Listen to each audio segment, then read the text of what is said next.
We are back on the Rational Boomer podcast. Hopefully, your day is going well. It's Saturday, and as so often the case, Saturday means Ed's with us. And Ed, welcome to the show. It's good to see you back. It's good to see you upright and ambulatory. Pretty You know, much. you're an older guy. You're an older guy, so every time it's a crapshoot. Every time I say, Ed, can you work today? Yeah, And you're first thing here. I do is check the obituary, make sure I'm available. Exactly. Exactly. Exactly. There's Mm. been a lot of shit. You know, that's the one thing about doing this show, and especially having people like you in here. There's never a shortage of things to talk about. And of course, we have a new pope. And being a Yeah, highly religious guy, as you yeah. are, I'm sure this was a big day for you.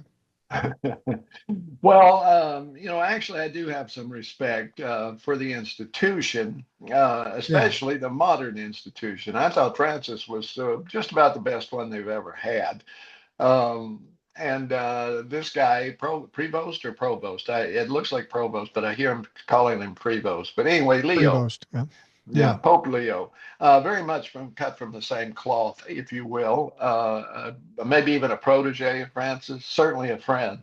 And he's already spoken. He had already made some uh, answered J.D. Vance and Trump on some things where he pointed out they were full of shit. He did it more diplomatically, of course, but he did strongly say that no, JD, you don't, love is not ranked because JD said first you love your family and then your friends and then the guy down the street and so forth, and then you run out of compassion by the time you get to anybody else. It's essentially what he was saying. And the now Pope Leo set him straight on that. And of course, he's very much um, pretty much says forget the Ten Commandments. Look at the Beatitudes. That's what Jesus had to say. And so if you're claiming you're a Christian, that's what you should be posting in your schools. I don't approve of posting any religious items in schools, but if you're going to do it, put the real ones. Screw the Ten Commandments. They're Jesus said that's done with. This is what I want you to do, and it's basically love your neighbor and some specifics. Okay, that have nothing to do with the Trump administration. So yeah, I'm very encouraged by this guy, this Pope. You know, it was funny when he was first announced. Of course, everybody was taken aback that he was American. Yeah, In fact, many times before I said there's no way they're going to name an American as the Pope based on the climate here and what's going on. Then all of a sudden we find out it is an American Pope. Do you think the Catholic Church is trying to send some kind of message? If they are, I don't know what it is, but maybe you would know better. I think they are. You have to remember too, he may have been born in America. He went to Villanova and so forth, but he spent a large part of his religious career, if you will, or his career in the church in Peru and in Italy. So Right. he's American by birth, but certainly I believe you could say that he is wholeheartedly in agreement with the I suppose the slant on Catholicism that's been heavily influenced by the Catholic Church in South America, which has been in opposition to right wing administrations for many, many, many years. So, whereas in World War II, someone would have said that the Catholics colluded with the Nazis, the papacy. Others would argue that wasn't true, but still, there are some appearances that that was the case. So, there was a reaction after that that I think moved the church in a more liberal direction, if you want to call it liberal. I would call it a correct direction in that they don't bow to kings anymore. They don't hold up kings anymore. They look more to the common people, and that's certainly very much from the South American wing of the Catholic Church, in my understanding. I'm not Catholic, I can't say, but ever since Vatican II, it's been pushing toward what we would liberal or woke or whatever they want to call it, which I'm all in favor of. Well, you know, people will say left or right, and you're absolutely right. It's not a matter of left or right; it's right or wrong. And if you're going to Exactly. go by the teachings of the Bible and Jesus or whatever, be an originalist to follow it. Don't pull it out. cherry pick and pervert it like they tend to do with the Constitution and the Bible. Yeah. It seems to me that like Pope Francis, Pope Leo is just trying to stick to the letter of the law, as it were. Yeah, exactly. And I look forward to him speaking out, and I think he will, in defiance of the current very, very, I'll use the word conservative, but it goes beyond that.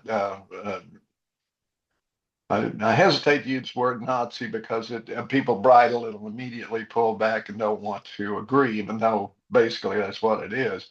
But very fascist, very let's take care of the rich people and they will take care of everyone else, which of course is a bald-faced lie and always has been.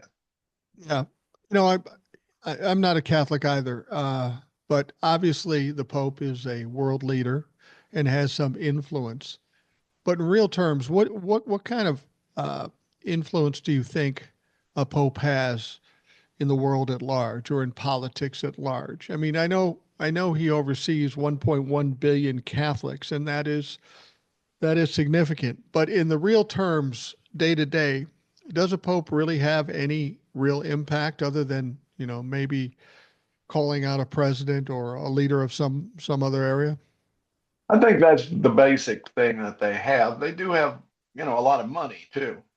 But Yeah, yeah. I think the influence certainly, most of the Catholics I know, tend to be fairly devout people, who the good ones, who they go to mass and my step grandfather, or my wife's step grandfather was a very devout Catholic, was actually killed on his way to mass, run Wow. over by a young lady. It was a total accident. He was wearing a dark suit on a dark morning, and she didn't see him, and that was that. But he was on his way to mass. So I've known many, many devoted Catholics. And I do think that they tend to pay attention to what the Pope says. Having said that, there is a branch of Catholicism, a very conservative branch, that would like to go back to the traditional Catholic Mass, meaning in Latin with the priest back to the people, guardrails separating them. And basically, the traditional Latin Mass leans toward the authority of the church, not toward the people. The modern Mass includes the people. The priest gives a homily. It's in English or whatever language of the country that they're in, and is much more open to women. The traditional Catholic Mass requires women to wear veils or cover their head, wear skirts, not trousers, and so forth. As a matter of fact, if you get traditional enough with the Catholic Church, you and the Muslims get along just fine. The ones in, the more restrictive ones who require women to cover their heads, dress in public and so forth, not allowed to speak, and this and that and the other. So there's a big difference between those. And Mel Gibson is one of those, for example, and we all know he's a nutcase. But there's many others too. There was a football player of some description who gave a graduation speech. I think it was in Georgia, one of the schools, who He's a called punter for, guy. yeah, return to the traditional Catholic Mass or traditional Latin Mass. And it's a watchword for let's get back to conservatism, where the church literally joins with a fascist government to dictate how people live and what they do, and essentially uh,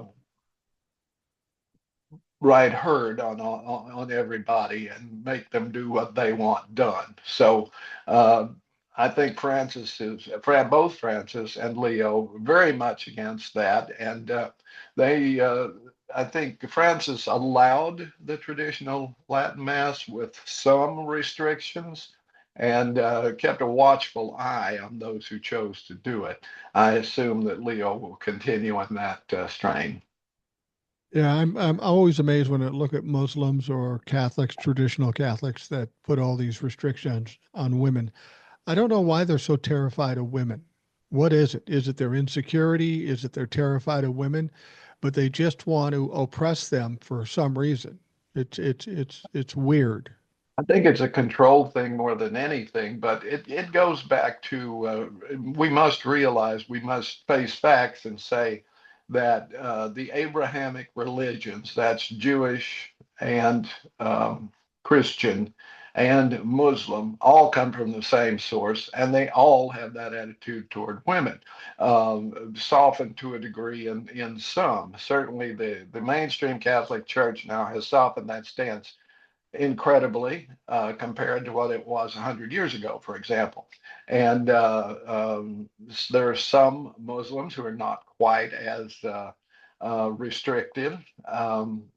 But quite frankly, the difference between a fundamentalist Baptist and a fundamentalist Islamist, not very much. Just Really? not very much, you know. So Yeah. that reflects that stem they all come from, and it's really a cultural bias that goes back to Adam and Eve or whatever. I mean, the mythology, because they were mythological characters, not real people. No, they weren't. You know, I'm sorry to break your heart, but they weren't.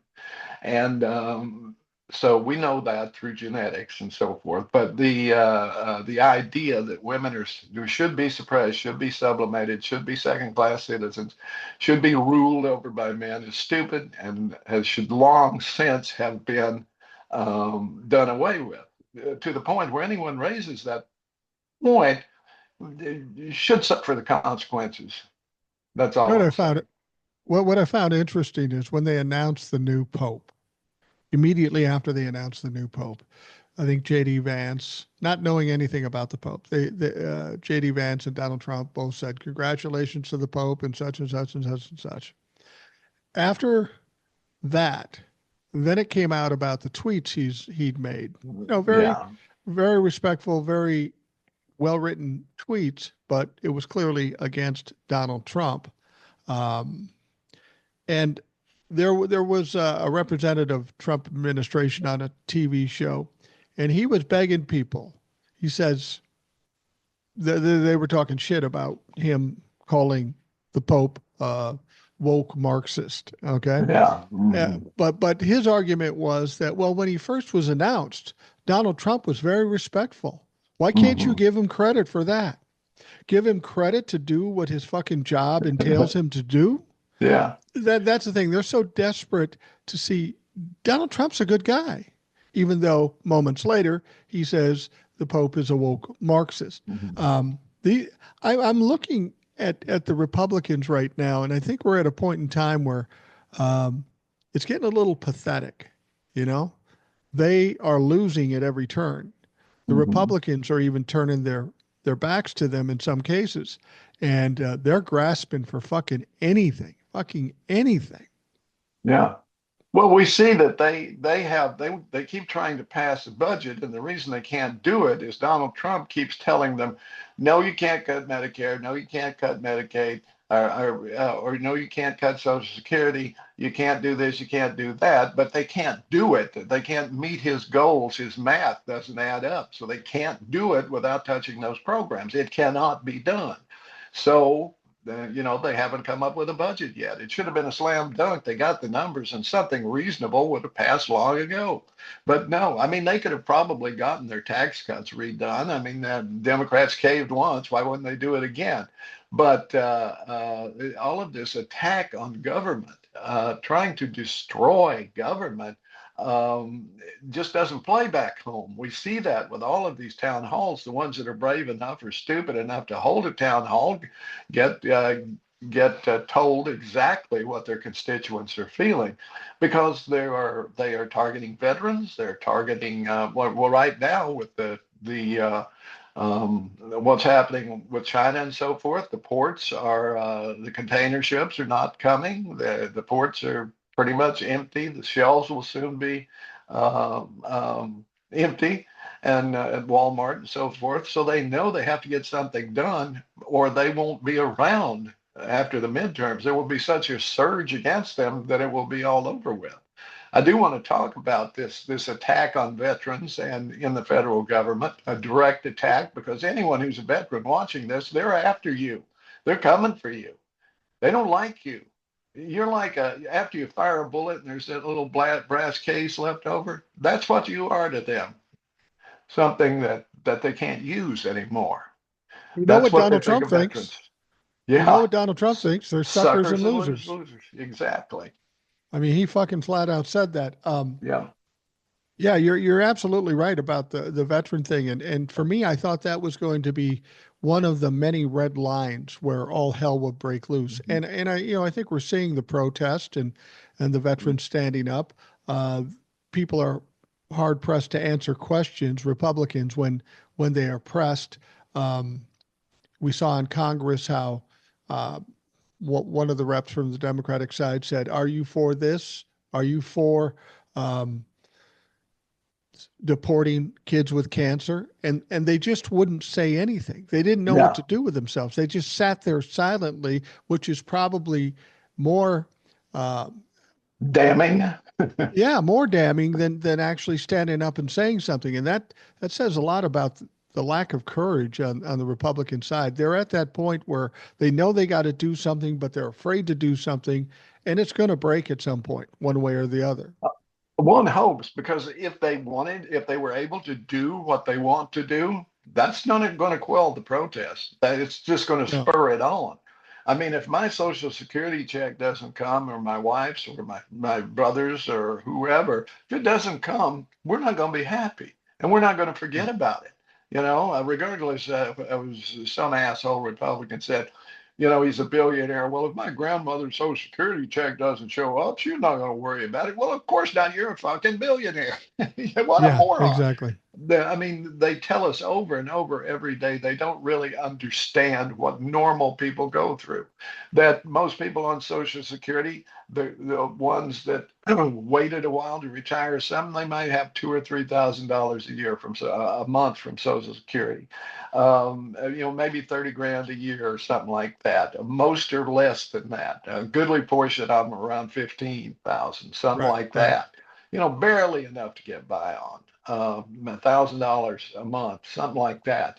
Um, I and think the after a average is lifetime, 12 or 1300 a month. Yeah. exactly. That's where it averages out like that.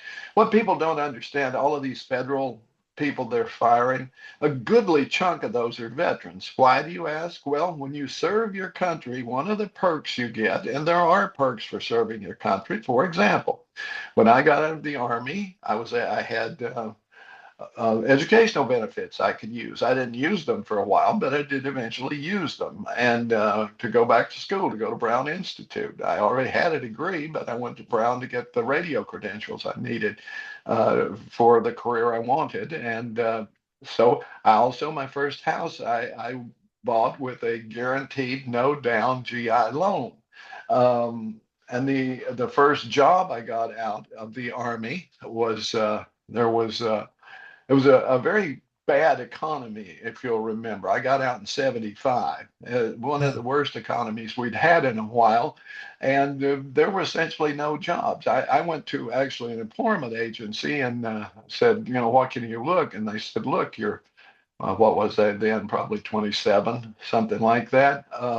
You have the Army as sort of an excuse, but you're virtually unemployable at your age for Wow. anything other than like factory work, if you could find one of those, which of course you couldn't. So I saw the post office was giving the test. I went in, I claimed my veterans preference, and I got a job at the post office. So I have benefited from the fact that I served my country, and I don't apologize for that in any way. I think anybody who steps up, puts their life on the line, or takes 3 years out of their life to serve their country, it doesn't hurt to give them a little extra. So most of the people, I had a friend who worked in Social Security, in the Social Security Administration. When we got out of the Army at the same time, the same day, and he went to work for Social Security, also claiming his veterans preference, and he worked there until he retired, some 30 to 40 years later.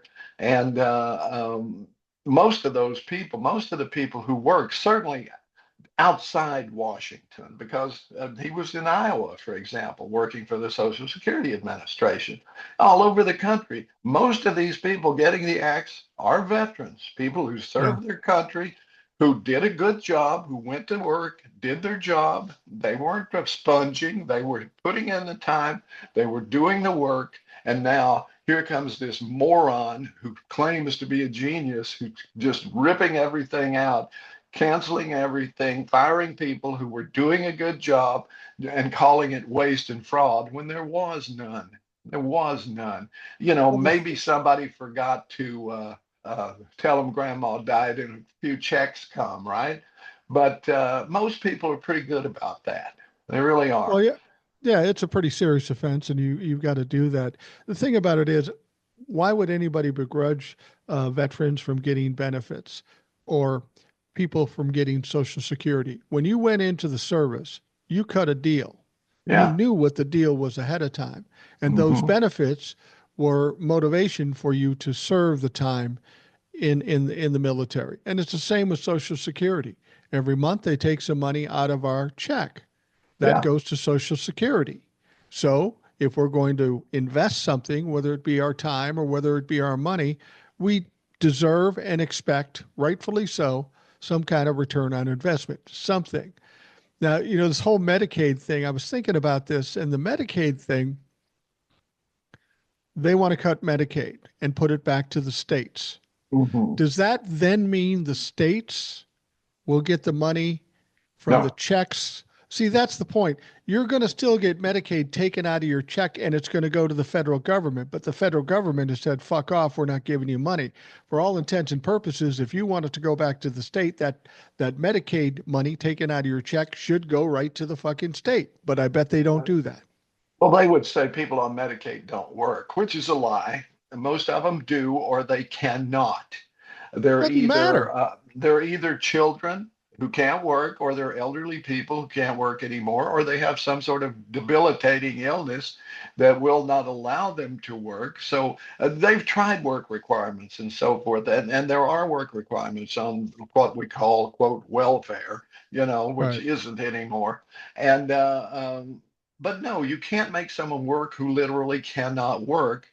And plus, a lot of them live in economically depressed areas where there just flat out aren't any jobs. So Yeah. this Medicaid was meant to give a chance for people who had no other recourse to be able to get health care. Now, here in Tennessee, for example, many states also what's the word I want? Many states have enhanced Medicaid in that Right. the government gives more money if you agree to put more people on the Medicaid rolls, okay, Right. to add as many people as possible. Tennessee refused to do that because they said, well, what happens down the road if they decide not to fund it anymore and then we're stuck with it? That essentially is what the Republicans are saying now. We're going to Right. send it back to the states and you either fund it or you don't. Guess which they will do? They don't. They won't. They will not do it. There's already, Arkansas, Oklahoma, Tennessee, all of these places that refuse to expand Medicaid are already keeping people from doing it. Once the Medicaid dollars stop flowing from the federal government, if that is what they do, rural hospitals will close, nursing homes will close because most nursing home residents, one way or another, benefit from the Medicaid funds for staffing, for everything. Okay. And because most of the people who wind up there on Medicaid are indigent. Um, um, so that's the point. They are basically going to say no more social safety net. It's dog eat dog, survival of the fittest. And if you're unlucky enough to be old and not have health care, you're going to die. And we Yeah. don't care. Well, and that's just going to cause quite a mess. I mean, we're going to have elderly people homeless, people dying in the streets because they don't have health care. And that can't, Quite that, frankly, Mike, we already do. We yeah, do. yeah, yeah, you're absolutely right. I don't know if you saw these, there was a couple of hearings in front of Congress the other day. Christy No, the Department of Homeland Security, and Yeah. Kash Patel. I don't know if you'll watch them, but I've Chris seen Murphy. clips. Yeah, me Uh, too. yeah. Chris Murphy just tore apart Christy No and basically Yeah, said you're spending too much money. You're at the point where you're going to spend more money than you have. You're going to be yeah, broke by July, which is 2 months short of the fiscal year. And she was just sitting there, yeah. not saying No anything. answer. They have no answer to it, and it's what I've said before. I'm more concerned about the incompetence. Toddlers running a fucking tech company is basically what it is, because this is a big business with all the things we have to do. Then Cash Patel sits down in front of them and they say, "Where's your budget?" He goes, "We don't have it yet." Well, you're supposed to have it 2 weeks ago. Well, how are we supposed to do anything? All you did is write this little paragraph, said we want this much in the way of cuts. Does that mean we just cut it and we don't give you any money? Or do we give you money, but less money? Nobody understands what you're doing. And Cash Patel says, well, we haven't figured that out yet. Uh-huh. Yeah, but you're supposed to. Yeah. These people don't have a clue what they're doing. And that may Mm. be more dangerous than whatever criminality or cruelty that they want to inflict. Because if they can't even run the company, they can't inflict a lot of this cruelty that they want to do, and nothing gets done. And it's just a fucking mess. And that's where we are now. And then to a certain extent, that's what they had in mind, because when it fails, they'll claim this, that, and the other, blame Biden, like Trump always does. He fucked the economy and now he's trying to say it was Biden's fault. I mean, he keeps doing that, which is insane. We know that the country was in great shape when Biden turned it over. Now, there are Yep. some idiots, Republicans, because Republicans tend to be idiots and idiots tend to be Republicans, who will say, well, no, no, no, no, it was terrible. It was terrible under Biden. We have the figures, okay? They're there. Stock market, employment, everything else was on the up and up. Inflation had come down from like 7% to 2%. Now it's going back up. And it's because of the tariffs. It has nothing to do with anything Biden did or didn't do. And that excuse only works for idiots. Do you think it's that they don't know, or they do know and they're just willing to lie because they don't want to give the impression that they were wrong? It's a little of both. There are people who do know, but they think they benefit from a presidency like Trump's, who caters to the people with the money, because they're either people with money or they're attached to them in some way. They realize that they will make out really well because of the tax the tax bill that they wanted to the $7 trillion tax cut they want to give to billionaires. They think they will benefit too, and but when the economy crashes, everybody loses, don't they? Except the really big guys, they'll do fine. They got Yeah. most of their money offshore and so forth, and that sort of thing. It'd have to be a worldwide depression that went on for a very long time, and then we're all fucked anyway, right? But no, the rest just don't want to look. They don't watch news except Fox or AO, yeah, or what is it, America Online? Is that it? No, no, it's Uh, OAN, yeah, Fox, yeah, Newsmax. which is now going to be the voice of America. You saw that, right? Yeah. OAN will be the voice of America. So there's a couple other things I want to talk about, but no, in answer to your question, some of them know, but they're in the minority. The others But you, just don't know. They believe. They believe in their Messiah. That's what it comes down to. Now, the troubling part to me is, and I can't understand it, is there are a group of people that absolutely know. There's Mm-hmm. the cabinet members like Scott Bessent, who is a billionaire and a rich Yeah. guy. Oh my God. Let, I like. Anyway, oh, go he's ahead. such a creepy, weaselly motherfucker. Oh, And then there's Lutnick. And yeah. then there's anybody in Congress. All these people know that what Donald Trump is doing is negative and it's going to hurt the country. But they will stand there and they will fight for it tooth and nail, even though I know they know they're wrong. Now, people have said, well, they just want the tax cut. Well, the tax cut is having problems now. They may Yeah. go in, crash the economy, crash the stock market, and not get the tax cut. Then how fucking good do you look? Well, this is the thing. This is what's going on in Congress right now. They're putting together their budget, but they can't do it without cutting what they call entitlements: Social Security, Medicare, Medicaid, SNAP, all of that. They cannot balance, they cannot give Trump the budget he wants without doing that. Of course, he doesn't do math. He doesn't know. He just tells them, do it, do it. That's the way he ran his business. He told somebody else, do it, do it. That's the way he ran a business. He didn't do anything Right. himself. But they cannot do it without that. And they tell him, look, we got to do this. And he, no, no, you can't do that. You can't cut Medicaid. You can't cut Social Security because I said you couldn't. And people will hold me, and you'll lose, and then I'll be faced with a Democratic Congress. So they're caught between a rock and a hard place. They cannot please Trump because it can't be done. Yeah. And that's typical of Donald Trump. I want what I want and I want it now. You do whatever you have to do. There is a way they could make some pretty deep cuts and not touch entitlements.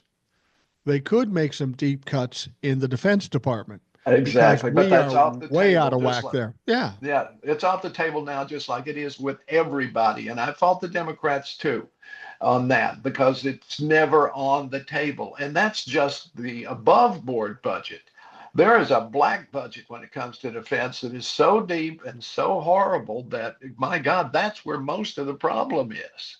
Yeah. And why is it there? Because rich people own defense companies and ammunition manufacturers and shipbuilders and airplane manufacturers and all of that.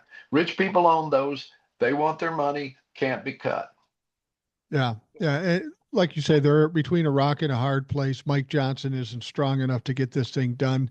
I think part of the problem they have over and above what Donald Trump is telling them to do that they can't do is the Republicans try to do exactly what they always do. They want to do something egregious, but they do it under the radar. They give themselves some um, uh, a reasonable deniability. So when they Yeah. brought this budget out, they were going to cut different departments. Say we're not cutting Medicaid, but if you Mhm. look at that department, the only way they can do it is cut Medicaid. So they can say, Exactly. I didn't cut Medicaid, but they did. Yeah. The problem with it is I will give the Democrats and the media their props because we're all hip to what's going on now. We're not going to get hoodwinked. We're not going to get gaslit because we know exactly what's going on. And we know there's no other way to do this than to cut Medicaid. And that Mhm. puts the pressure on the Republicans because they know if they vote for that, they're fucking done. And there's a lot of Republicans going, yeah, I don't know. I don't know if I want to do that. Because what we do know about members of Congress, their first priority is to get reelected. And if Yeah. they cut this, they're not getting reelected. I don't give a fuck who they are. Yeah, and everybody from Eisenhower on down has pointed that out. Anybody who messes with Social Security in particular, and then of course we didn't have Medicaid at the time, but later Medicaid, Medicare, and so forth. Anybody who screws with those loses because those are things, like it or not. If you're a conservative, well, I don't like that my company has to pay for every one of my employees toward their Social Security and Medicare. I don't like it. Well, tough. It's the cost of doing business here. We give Exactly. you certain things. We give you the defense of our army and our navy and our coast guard and so forth. We build interstate highways so you can move your product to market more easily. We maintain those roads and so forth. And it is incumbent to have a group of people who are healthy, able-bodied, and able to do those jobs. And that was not always the case. I mean, we live far longer, and that's part of the problem with it, Social Security and so forth. We live far longer than most people did. Now, my parents' generation went through a depression and a world war, so a lot of them got taken out that way. Right. We had it easy, and we had more access to health care. When my mother was a kid, there were two doctors in the county, and they rode mules because the roads were so impassable to cars, and most of the year they couldn't drive. So, how much health care do you think people got back then? If you broke your leg, the doctor might come and set it or something like that. But if you got TB or something like that, you were dead. You were just Yeah. dead, you know? This is another thing. Our water is clean for the most part, where they don't let it, like Flint, where they don't pollute it on purpose. Down in Georgia, same thing. Alabama, Mississippi, it's not. But in most of the civilized world, water is fairly safe to drink out of the tap. That was not the case. Typhoid fever killed millions of people. So did all of these other waterborne illnesses back then. And yet, you know, they want to roll all that back. They want to get rid of the EPA. That's what they're trying to do. Get rid of all regulation that makes anything safe. I noticed Pilgrim's Pride made a $5 million donation to Trump's reelection campaign, and now they get quashed the government requirement limiting salmonella in raw chicken. Yeah. It's amazing that they're so short-sighted. Like take for example, if you did cut Social Security, Mhm. that would get all the lazy people off the dole, right? That would get Mhm. the it would also fucking crash the economy, Yeah, for just sure. like what they did with US aid. They Yeah, don't think ahead. Yeah, you're not going to feed foreign people, but you're cutting out billions of dollars of business to American farmers. You take away exactly. money from Social Security or Medicare or Medicaid, people aren't buying shit. And these are the people that are the oligarchs that aren't looking past the end of their nose. You get to save a penny, but you're going to be fucking destroyed in business. And how they don't get that, I don't know. Are they that greedy? Are they that short-sighted? Or are they just stupid? Greedy. Definitely. They understand. See, most people don't understand what a how subsidized farming in America is. I mean, I see all these farmers, and my parents were both came from a farming background. On the downside of it, they were sharecroppers, so they didn't benefit that much from it, but they did the work, right? But what people don't realize that if I decide I've got a huge farm, I'm going to grow soybeans, okay? Americans don't use that many soybeans. They do some, No, of course, but foreign countries use a lot of soybeans. So there are government subsidies for them to do these, to grow these soybeans, and anything else, really. The farmers depended on the government so much for their markets, for all of that. Like you pointed out with USAID, that was largely created to benefit the American farmer. It's like they right. carp about the money that we gave to Ukraine for munitions and so forth, but that money was used to buy from American companies. So it was a subsidy for the American arms makers as well. They don't understand that. It wasn't a giveaway. It was a giveaway, all right, but to rich Americans who hold stock in um, defense companies, which had also benefited Ukraine. But that was why, how, and why they could do it. Now when he says we're going to cut aid to Ukraine, what he's saying is we're going to stop buying our own stuff and sending it there. Well, that's the weird thing. USAID was sending a lot of money to foreign countries, and they were buying from our farmers. Yes. They were supporting the farmers in the process. They were doing a win-win situation. Apparently, what they prefer to do is cut off the people, be cruel, and let them starve, crash the farmers, but then subsidize the farmers. You're accomplishing the same thing for the farmers, but you're cutting out the other side of the win. You don't Yeah. help people. What difference does it make if you could just give them free money, welfare, if you will, socialism, if you will, or you go through a process where they can do their business, stay afloat, and still help somebody down the road? Why is that such a hard choice as to which way to go? Well, I mean, I'm full disclosure here. I identify as a Democrat for the most part, but I'm really a democratic socialist. Me and Bernie, AOC, and a few others, we see the value of social activity. I mean, that's what made America great. America sucked before about 1930, and then we had the Depression, and we elected Franklin Roosevelt, and we put things in place that lifted people out of the lower and created the middle class. Yeah. That's what happened. And there was some social, some people would consider that socialist. But at the same time, it spurred the economy so much that rich people made a hell of a lot more money Yeah. because people Yeah. had money to spend and buy the things that these people made or sold, or the services they provided, whatever. It raised all boats, and it raised the rich even more than the others. So they Yeah. should really embrace it. But no, Th- if it costs them one penny, they're against it. well, it seems to me that they're only concerned about the cruelty of it. I don't Yeah, want to help them. I don't want to help elderly folks. I don't want to help veterans. I don't want to help foreign countries. Uh, I just want to keep all my money. And unfortunately, when you're in a big system like we are, you've not only got to try to make money, but you got to try to maintain or at least cultivate those places where you get the money. I've talked about this before with the middle class. They want to crush the middle class. Where's all the money coming from? So what happens when you crush the middle class and you can't grift them for any more money? Then you're fucked. It's like the exactly. dog eating the dog food and keep giving them dog food till the motherfucker explodes. Because that's Yeah. what'll happen to the wealthy people if we allow them to do what they want to do. Well, Henry Ford was not a nice guy. Okay, and he didn't invent a lot of stuff. What he actually did was utilize stuff that already existed, put it together in a way it hadn't been done before.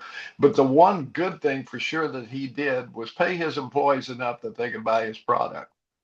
Right. That was brilliant, and it was good. Even though he was a Nazi sympathizer for the most part, that was good that he was able to do that. And what did that do? It made him really rich, but it also allowed them to start to have wealth in that they could buy a home and the home would appreciate and they could pass it on.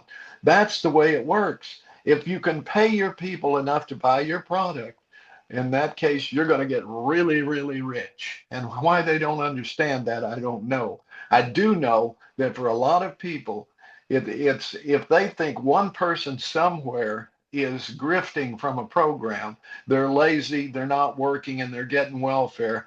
To them, that negates all of the good, the thousands of other people that are able to have health care for their kids or lunch for the kids at school, or have a decent school for their kids to go to and have them be clothed and have a warm house and so forth. That can be thrown out as long as they get that one grifter, just that one. But then they'll look at a lifetime grifter like Donald Trump and call him a genius. Yeah, only because they perceive him at their level and what they grift and what they steal and how they cheat is okay. It's just when somebody lesser than them. I'm watching Donald Trump right now, and I've always said as a malignant narcissist, you have an arc. You start out, you're kind of loud and obnoxious, you have some success, you get to the point, and then when you reach the point, the high point, you start going into what I call a death spiral.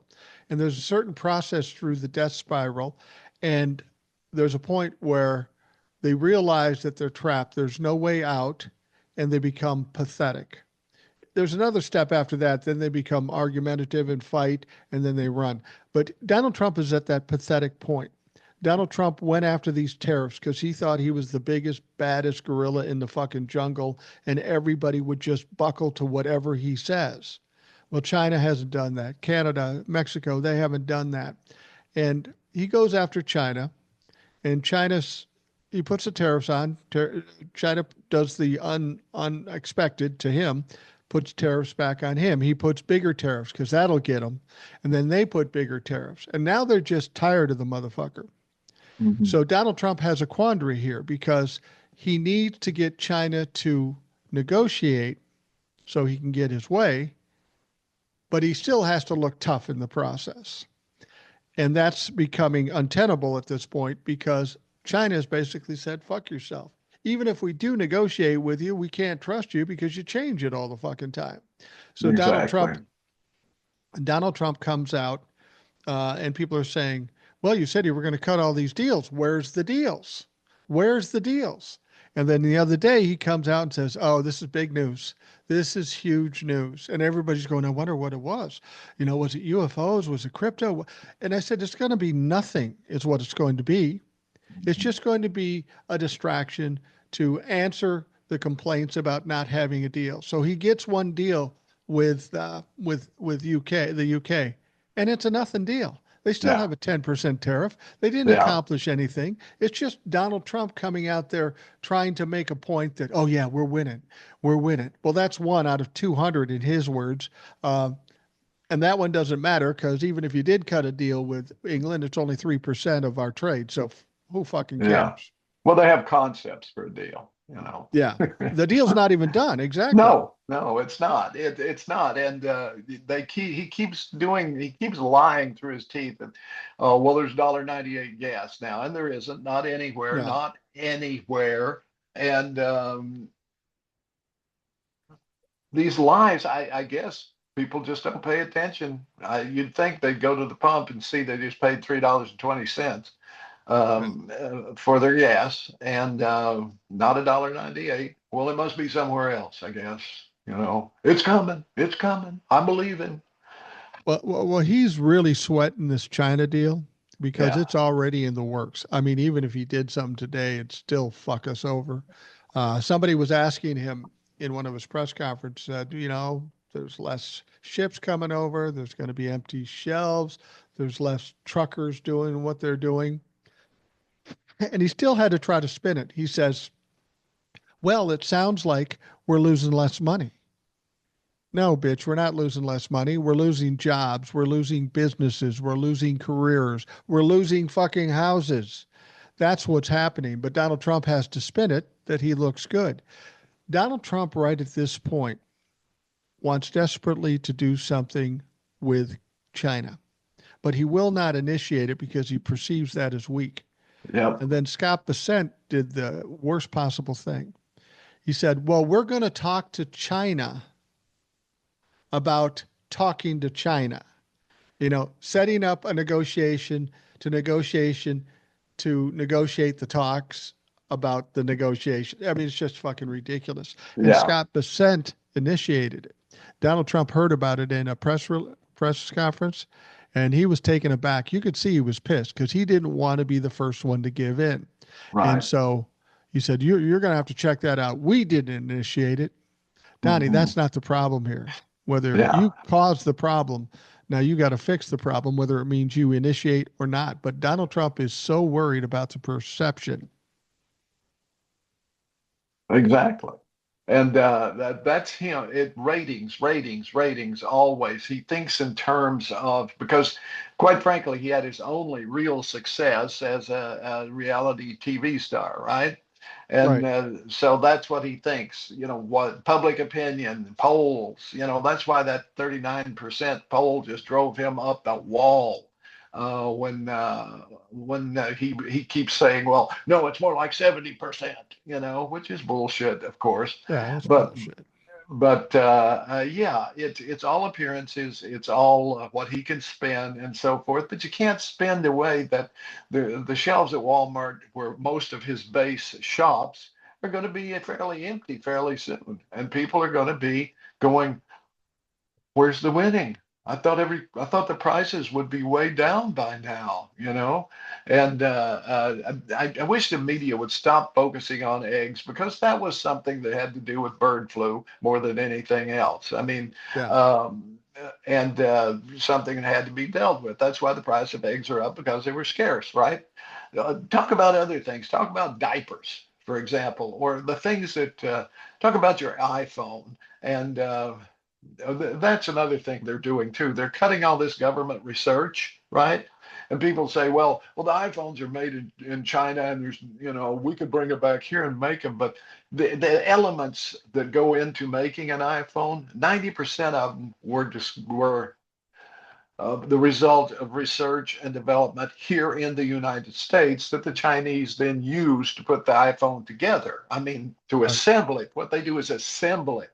But, American companies used research conducted by, paid for by the U.S. government, primarily in universities and so forth, like the glass on your iPhone and things like that. Those were developed with government funds that they could then use when they were putting putting it all together to make an iPhone, right? And then they send it to Chinese to put it together because it's cheaper to pay them than it would be somebody here where I live, where they could use the jobs, but they'd have to pay them at least $7 an hour, right? Or Yeah. 7.43 or whatever it is. But no, they can do it in China for pennies. Right. Well, I think Donald Trump showed his hand, his abject fear, and the fact that he's just pathetic. Yesterday, he posted on Truth Social in cap letters, so you know he means that shit. Ooh, yeah. He posted in cap letters, I think China should open up their market. It would be good for everybody. Donnie, why don't you just call G up and have a Yeah. negotiation? Why don't you just Yeah. try to work something out? And then Donald Trump tries to suggest that well, I'm thinking about dropping the tariffs from 145% to 80%, thinking that's going to affect the stock market or China. That's not going to fix anything. It's not going to fix anything any more than he fixed in the UK with that bullshit that he put out there. Donald Trump does not want to give in. He is incapable of giving in. And he knows, and he's being told that within a week or 2 weeks, the shit is going to hit the fan. There's not going to be products here. Forget about not being able to afford it. You won't be able to fucking find it. This is And the thing. that's going to go horribly wrong for Donald Trump, the Republicans, the Republican members of Congress. They know it's coming, but they still can't fucking do anything about it. Well, this is the thing. I mean, what we have to realize, what everybody should realize by now, there is no plan. There No, is no plan. Trump has no plan, and no one never around him was. has any plan. He gives edicts, and then people scramble to try to find some crazy way to fulfill this idea that you can't do. You cannot run a country on tariffs. You have to have international commerce now. Back in 1898 or 97 or 86 or whatever, maybe tariffs were what they did, but we were a very small country then. I mean, we had the territory, but it wasn't full of people. And Right. we didn't have the ability to do what we need to do today. We didn't have the population to support. We didn't have the industrial base that we do today to support. It was a different time, and even then, it didn't work. That's why they No. came up with the income tax because they had to get revenue. They had to, or the country would collapse. So it was Republicans. It was Teddy Roosevelt, some people would say he was progressive, which is okay, but he was a Republican.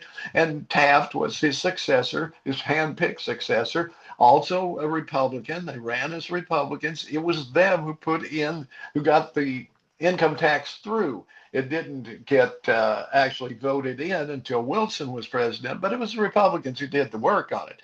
The income Right. tax was a Republican idea, and it worked.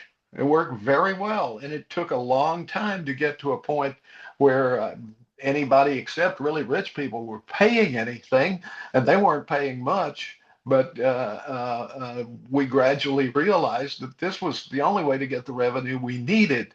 And rich people kept getting richer, even though they were paying graduated income taxes. Yeah.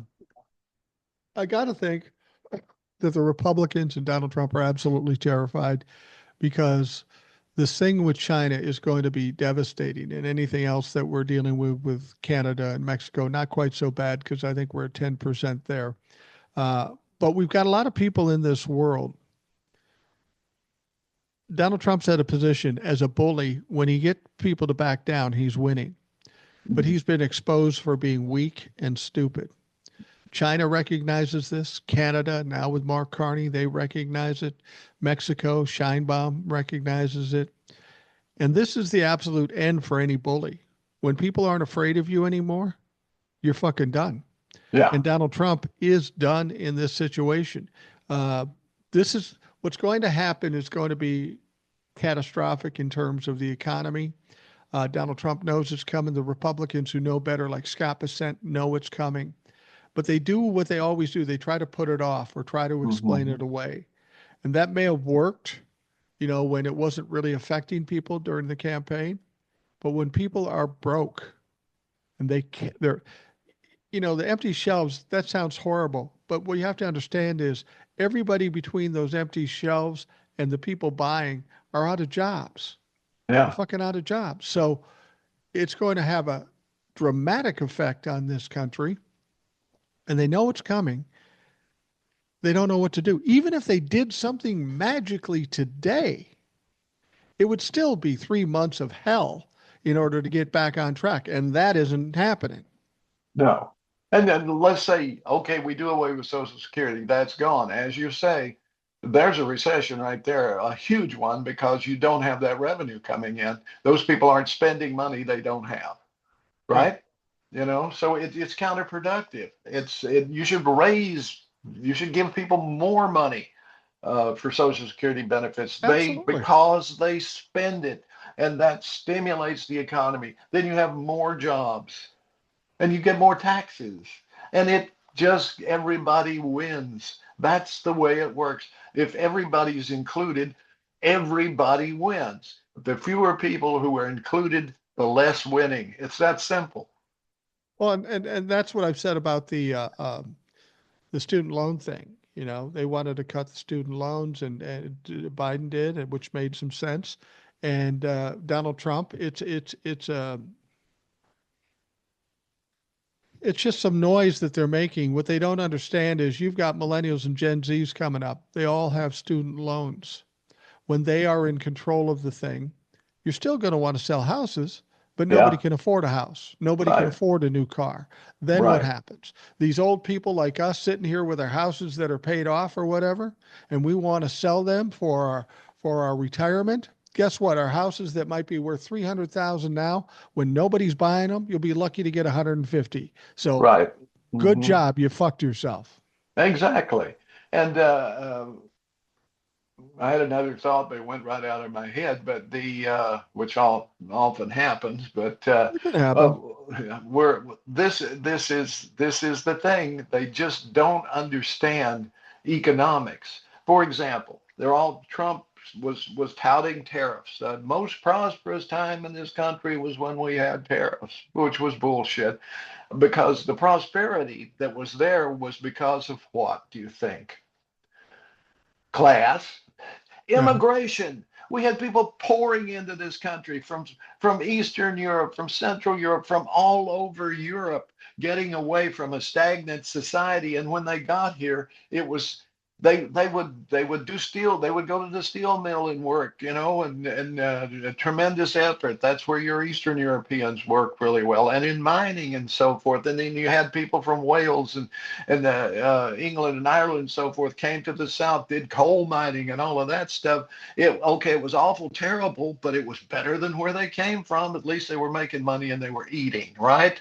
And that's what spurred this tremendous industrial revolution here in the United States. It was immigration that did it, not tariffs. And now what are they trying to do? Get rid of immigration and bring back tariffs. It's stupid.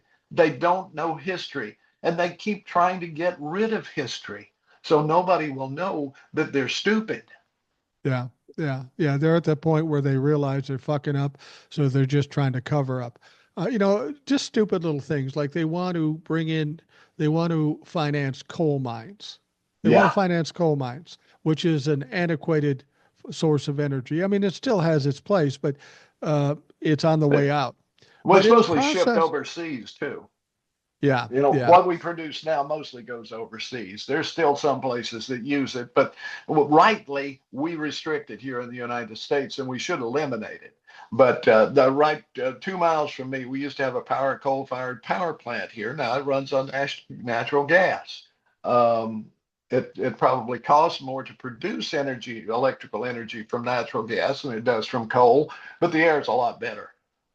well, yeah, and the thing that strikes me as strange and how they just don't know what they're doing. They're funding coal mines because that's the big thing to them, but they're also cutting funding to research and care for people with black lung.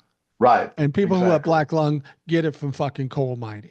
It's just, Exactly. it makes no goddamn sense. It's like nobody's ever looked at it completely and just looks at one side and doesn't care how it affects everything else. Well, this is the thing. That's why they don't. You and I both lived in Minneapolis when they put in a garbage burner and they put in this thing they called a condurator, which was basically this giant metal shredder. Where did they put them? In the minority communities? That's the way it Absolutely. always works. When they wanted to put in an interstate through downtown Minneapolis and St. Paul or right by them, well, they had several routes they could have taken. Where did they put it? Right through Rondo, the black community that was much like the one in Tulsa that was raided and destroyed and bombed, and all the people were murdered. They didn't do that in St. Paul. They just, put a road through the community and Right. destroyed it, and the black businesses with it. Yeah, the short-sightedness sometimes, and deliberate things too. Well, we had this other situation. Donald Trump's had his go round with Jerome Powell, the Fed chair, and he doesn't like Jerome Powell because he thinks he should bring down the interest rates because he feels like that would kind of supercharge his economy and cover up the bullshit fucking mistakes he's made. And Jerome Powell's been pretty tough. He said, I'm not quitting and I'm not dropping the interest rates. So just recently, the economy's taken a shit, and some people would suggest that that might be the time for him to bring down interest rates. But when he came out, he said, "Yeah, we're not dropping we're holding steady because there's just too much uncertainty," which makes sense.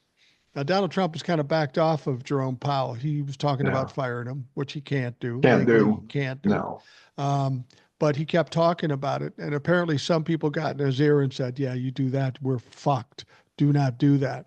So he backed off of it, and then Jerome Powell comes out this time, this month or this quarter, and says, "Yeah, we're not dropping the interest rates." And Donald Trump was steaming. He didn't know what to fucking Yeah. do with it.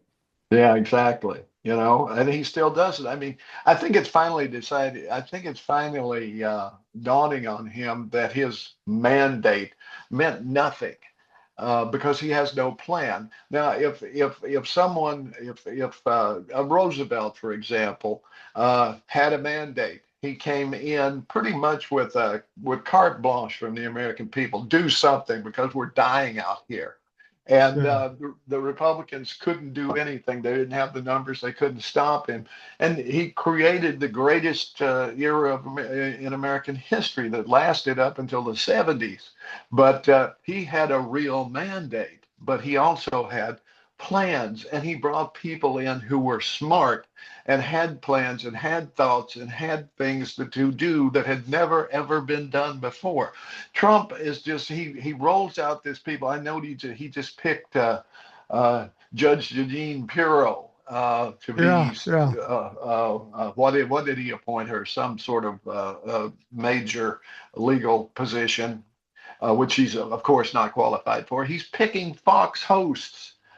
Yeah. Why isn't Hannity vice president instead of J.D. Vance? This is it's just insanity. There's no plan. He knows nothing, and he just whatever he thinks of. And it's like this reopening Alcatraz is because he watched Clint Eastwood movie about Alcatraz. Oh, we got to do that. Even though it was closed for the reason that it cost too much to operate and it was Yeah. falling apart. There's nothing there except the remnants of a prison. Yeah. Stupid.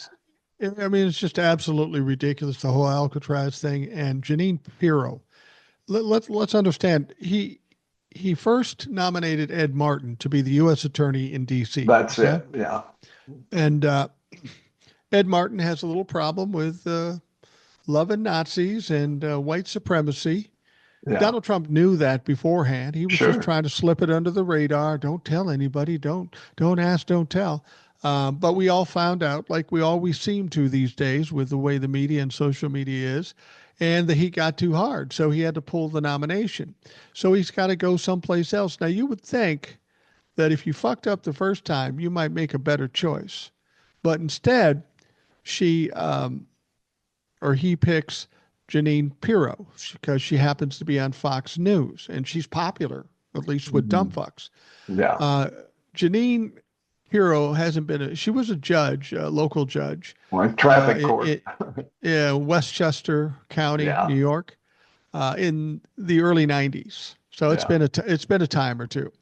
Um, Something else to consider is her husband had been convicted of conspiracy and tax evasion, yep, who was pardoned by Donald Trump. Now, yep. this is his second choice. What I don't understand, again, it's not thinking ahead. The other person he's putting in to the ambassador's job with the UN is that Mike Waltz guy, the guy who Yeah, fucked up during Signalgate. What he doesn't think of is that Mike Waltz and Janine Pirro are going to have to sit in front of Congress and go through the same shit that Kash Patel did and Christy No. They're going to get destroyed. Mike Waltz especially, but yeah. Janine Pirro, it's just going to be, it's just stupid. These people, neither one of these people are qualified for the positions. And Janine Pirro, it'll be interesting to see if she can hang on through that or if she'll back out from it. Because you got to be able to see that this is not going to end well and your time is going to be short. Yeah, I mean, and I wonder, I question some of these people, of how intelligent they are. I mean, I Oh, don't I do question, too. I know how unintelligent they are.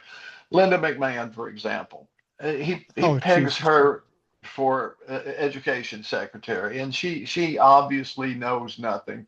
And Harvard did a master stroke where they got a letter from the education department, and they corrected it for grammar and spelling and sent it back. That was brilliant because it just points out how stupid that she is and how worthless and how ridiculous to have her in any position of power. Pete Hegseth, I mean, his claim to fame is he's a loudmouth drunk. Okay, and these people have to know they're not up to the job, and that they're going to fail spectacularly. So why don't they understand that and just say, no, that's fine? And I mean, I don't know what Janine Pirro makes on Fox News. I imagine it's several $1 million a year. Why would you jeopardize that and put yourself out there to become a laughing stock? I just don't get it. There was talk about Scott Bessent. Yeah, He's a secretary of the treasurer. right. He's a legitimate billionaire. He's been successful in business. And there's talk that he wants out because he's afraid it's going to hurt his reputation. He Too late, probably saw, motherfucker. yeah, he Too probably late. saw You're what a happened joke. to Elon and Tesla tanking. I mean, we can see that there is a price to be paid. Well, let's make them pay it. All right, Yeah. that's the way to deal with that.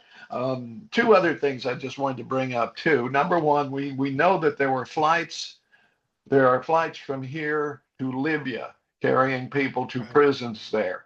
This should be illegal. It should be stopped right now. And why it hasn't been, I don't know. The legal community has to find a way somehow to deal with this. We have to create a counterforce to ICE that faces them down.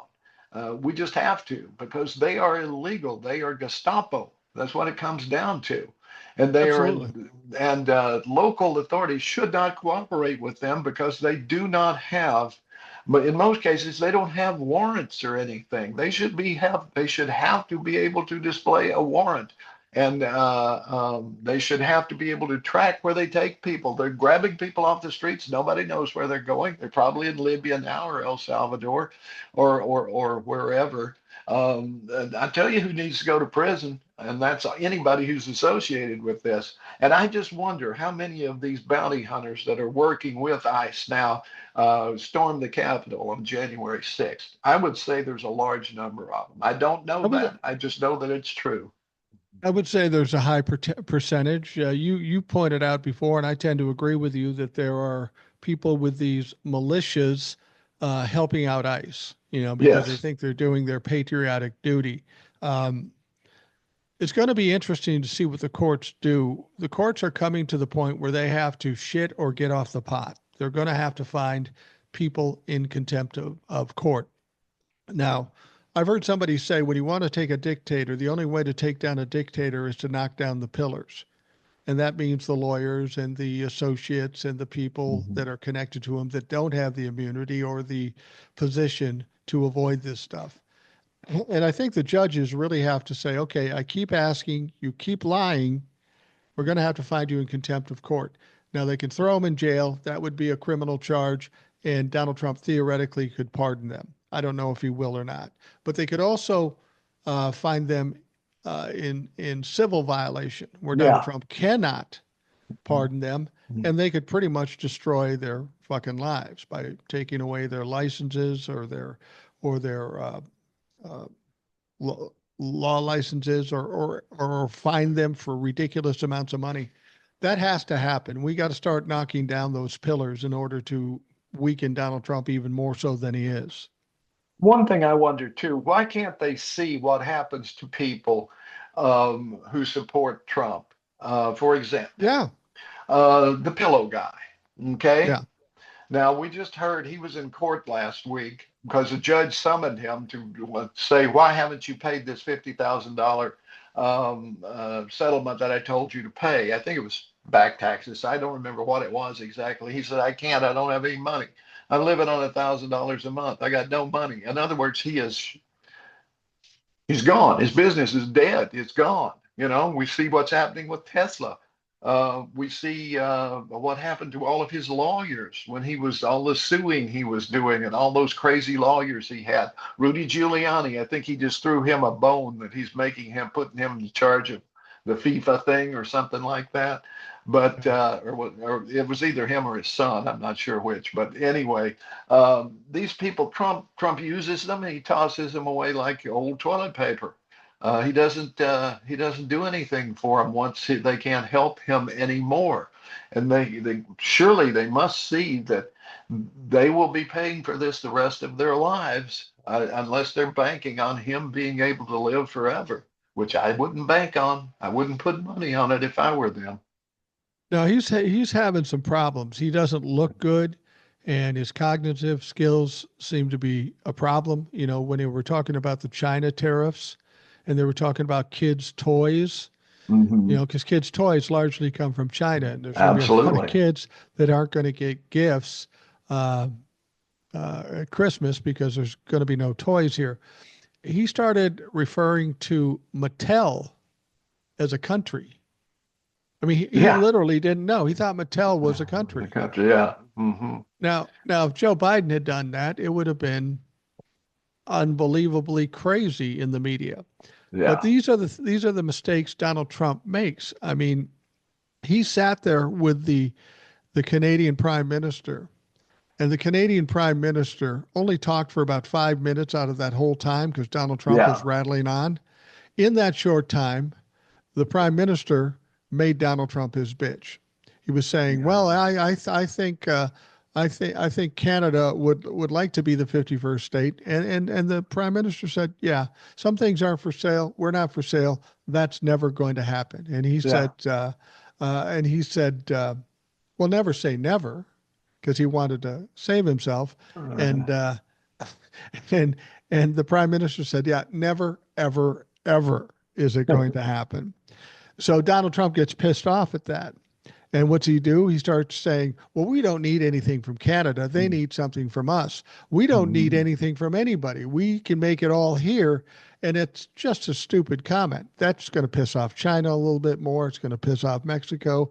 And in terms of Canada, he's fucked that completely up. Mark Carney is the wrong guy to have won that to favor Donald Trump. He's going to push back against Donald Trump, and people just aren't afraid of him anymore because they finally fucking realize he's a goof. Yeah. Anytime anybody who spends any time with him, except Bill Maher, realizes what an asshole and a goof he is. Which I don't know. Do you watch Bill Maher? No, I don't. I can't. Sometimes he's in line with what I think, but he's such a wishy-washy fuck. He'll go back and forth. He's trying to straddle the line to maintain ratings, and if that's all you care about, I don't want to listen to you because I don't trust you. Yeah, I tune in because sometimes he has decent people on there and so forth. But, he went to the White House and met with Trump, and then he came back and said, he was decent to me, blah, blah, blah. Well, of course he was. He wants to curry favor with you. I'm sorry. I don't take counsel with the enemy. So what? He seemed to be personable in real life. That well, I know he's playing a character. He's always played a character. He got famous by playing a character. He's not. It's not him ever in front of that microphone.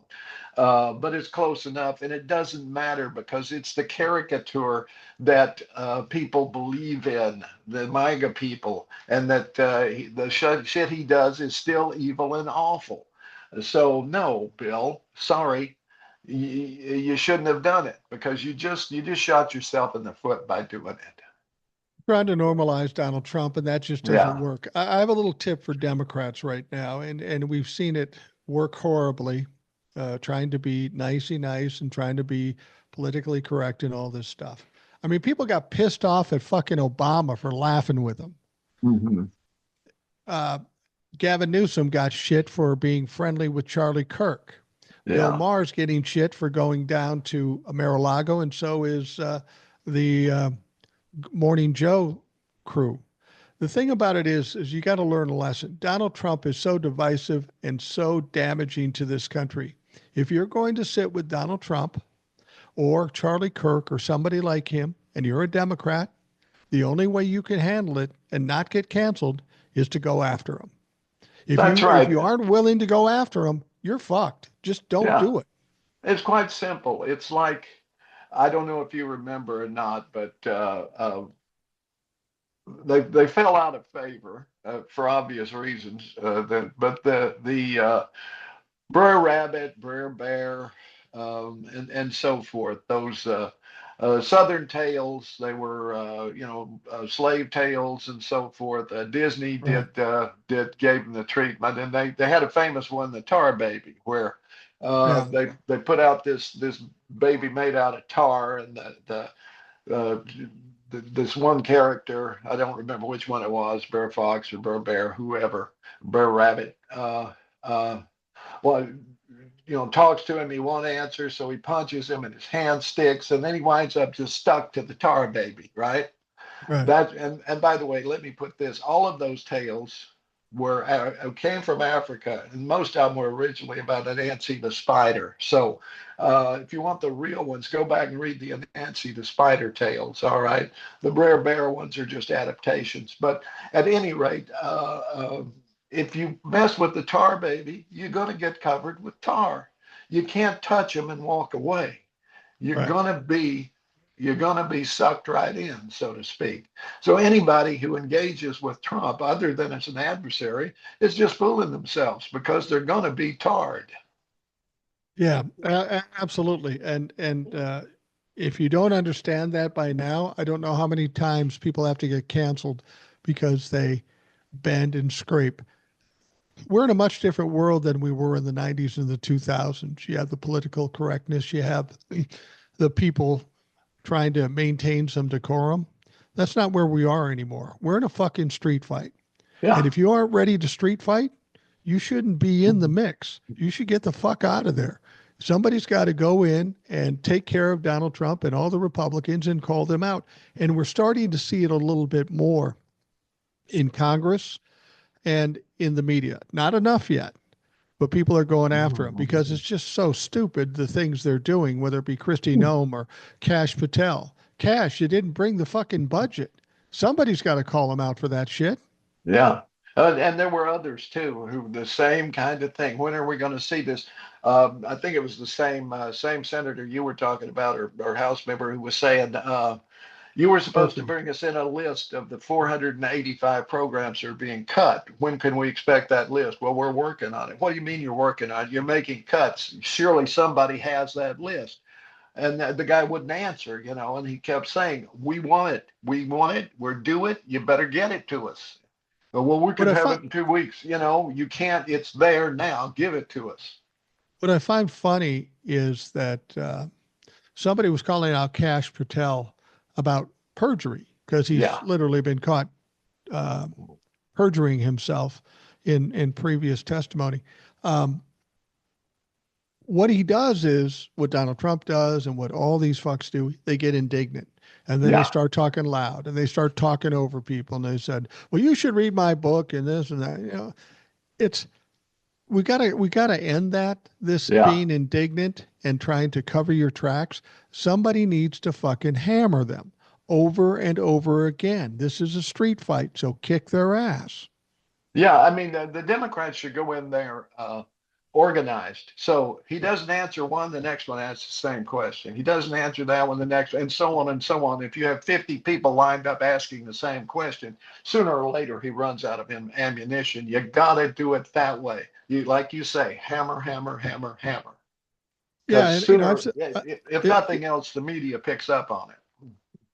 if in 2015, when we found out Donald Trump was a fucking buffoon, if the media would have done that, we wouldn't be in this position. This is No. why I hold the media so responsible. If they did their job as true journalists, you've worked in news. I've worked in news a little bit. What we've seen from the media in the last 9 years is not journalism. It's just basically trying to ramp up ratings. That's all they're doing. It's Yeah. all about money. Now they're starting to push back, but it's a little fucking late. I still hold the media responsible for not putting Donald Trump in his place because he would have never been elected president after that Access Hollywood thing if the media did the right thing. No, and I saw Bernie with on CNN being interviewed by oh, what is it? Anderson Cooper, right? Yeah, And they were talking about Medicare, Medicaid, and so forth. And Bernie was hammering, hammering, hammering. And then Anderson tried to go to something else, and Bernie wouldn't let him. He said, "I know you want to right. go to something else, but we're talking about this right now." And he stayed with it and made him stay with it. And he called out the corporate media, which of course CNN is one of. You know, and sure they want to present both sides. Well, there aren't two sides to the truth. There's only the truth. That's what you present. People have said to me, why can't you just listen to what they have to say? Why can't you come to a compromise? I said, here's the deal. You have right and you have wrong. There Yeah. is no compromise between the two. Either you're No. right or you're wrong. I'm not going to be willing to be a little wrong just to make you fucking happy. At some point, the people doing the wrong thing have to be put in their place and be shut down. And that's what the media has always done. Well, we got to listen to Donald Trump. We got to give Donald No, Trump a we don't. chance. Well, we've No, we listened to don't. Donald Trump and we've given him a chance and he fucked up just like you and I and a lot of people have been saying for 4 fucking years. When do you say, okay, 3 strikes, you're out? Donald Right. Trump has gone well past that, but still the media wants to soft step this thing so they can still make money. And this is the problem. As long as we have media where their priority is ratings and money, we don't have news. We don't have journalism. Mhm. Well, who's the Illinois governor? Um, Pritzker. Pritzker, right? He has basically called out for a nationwide strike. I mean, he hasn't come in those terms because that's illegal, I believe. But and what he's basically saying, we got to shut it down. And it's true. This is our last chance. This is our Yeah. last chance. Now, if we go to the midterms and we don't gain, I mean, if we don't take over the Senate and the House, then we're done. This is Yeah. it. This we have a year, whatever. We got to do this, and we got to keep them from doing. The judges are doing something at least. They're trying, and Yeah. the Congress has to help them out. So and we've got to get the Congress back. We've got to get the Senate back. I mean, we got to get the House back. We got to get the Senate back, and the judges have to stay strong, and then we can stop this. But they're trying to destroy everything that is good about this country and turn it back into this Christian nationalist, and that has nothing to do with Christianity, people. Don't put No. words in my mouth. Christian nationalism has nothing to do with Christianity. It's the opposite of it, okay? But they want a Christian nationalist, fundamentalist oligarchy, a kind of blend of something or other that treats the common people, the working people, as slaves and glorifies those who have it all and wants to give them more. This is our last chance here. And I bring this up. I live in the foothills of the Great Smoky Mountains, the most visited national park in the country. Okay, it's beautiful. It has great things to offer. I'm wearing this hat. This is the hat I wore when my wife and I went to Yosemite.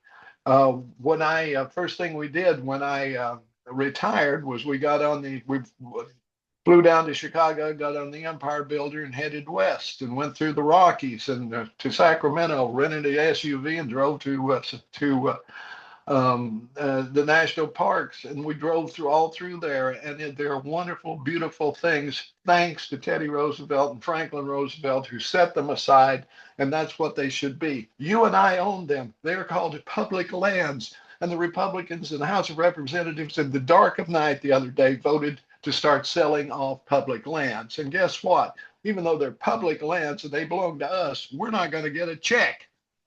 Right. So, Right. they want to have mandatory logging in national parks. Anytime you bring in mining or logging or oil and gas exploration, that sort of thing, you trash the environment. There's no way around it. That's what they do, and that's what they want to do with our public lands.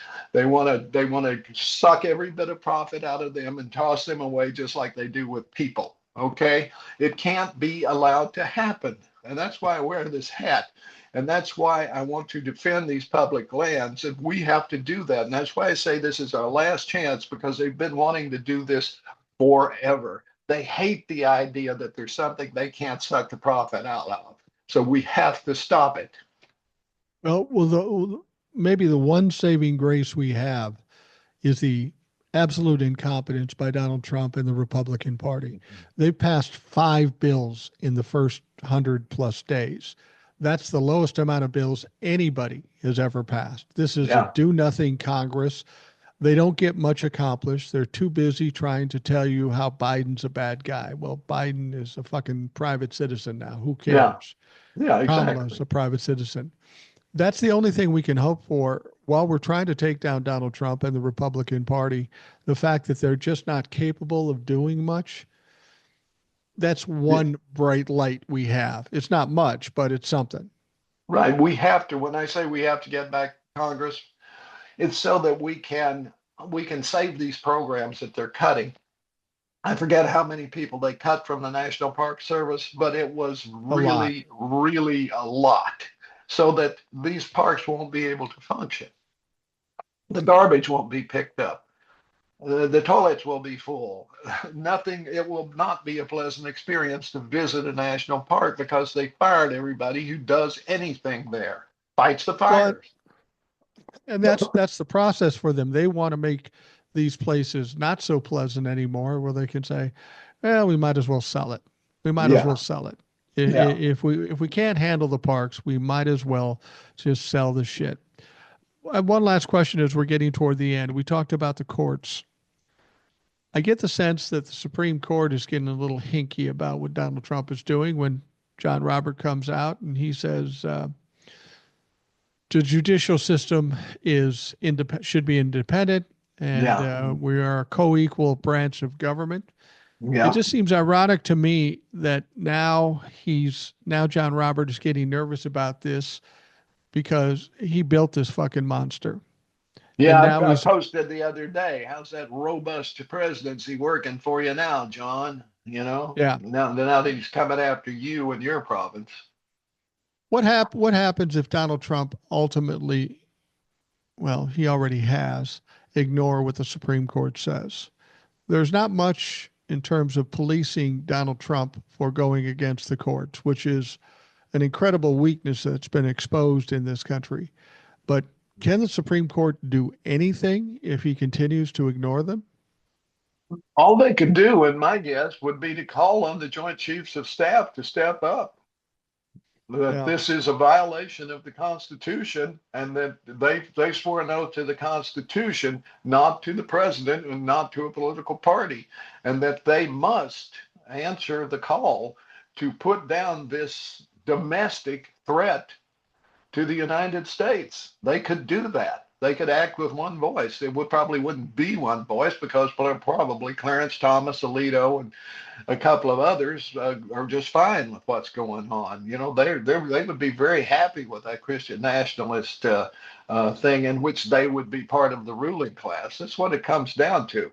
That as long as they come out on the winning side, they don't care what happens to anybody else. That's obvious. But yeah, I mean, if the Supreme Court could have a voice and say this must stop, and Congress would join in, at least the part of Congress that's not controlled by Trump, uh, Right. would have to in one voice to say this is what must happen. It might be a civil war. I don't know, but it would be worth it. We did it once. We had to do it once. We might have to do it again. I think that's the Absolutely. problem, that the Civil War was never really over, that there was Yeah. compromise afterward in order to, quote, heal the rift. Well, it was never healed. I grew up in what was basically a Confederate defeated time. yeah, a defeated country. The resentment was always there. There used to be a bumper sticker. You could even get a license plate that said "Forget hell," with this picture of a Confederate with the two guns, and the Confederate cap on. They used to be very popular. So yeah, I mean that's what it is. It's just people forget that everybody in the South just didn't stay here. They moved west to Texas and all through the Mountain West and everything. That's where that resentment still comes from. They still think the Confederacy was dead right. Slavery was just fine. There was nothing wrong with that shit. Yeah. It was, and they just don't get it. I mean, that's still right around here, I would say, even though half the people here's grandparents or great grandparents fought for the Union like mine did. Now they think they're all Confederates all of a sudden. Yeah. Yeah. It does not make any sense to me except they didn't pay attention in class. Absolutely. Well, we're at the end, Ed, of another robust, lively conversation. I thank you for coming on. Why don't you tell folks where they can find you on YouTube and TikTok? Because if they haven't found you yet, they better fucking get on it. Reeling in the years, REALIN apostrophe in the years at Holler Troll on TikTok, and essentially the same thing on YouTube. Reeling in the years will get you there, and that's what you want to look at. Definitely check out Ed. I watch him all the time. He's a great storyteller and has a lot of important things to say. People love it when you're on the podcast. So I always look forward to this. For those of you listening, I want to thank you for taking the time. I hope you have a great day. We will talk to you again tomorrow.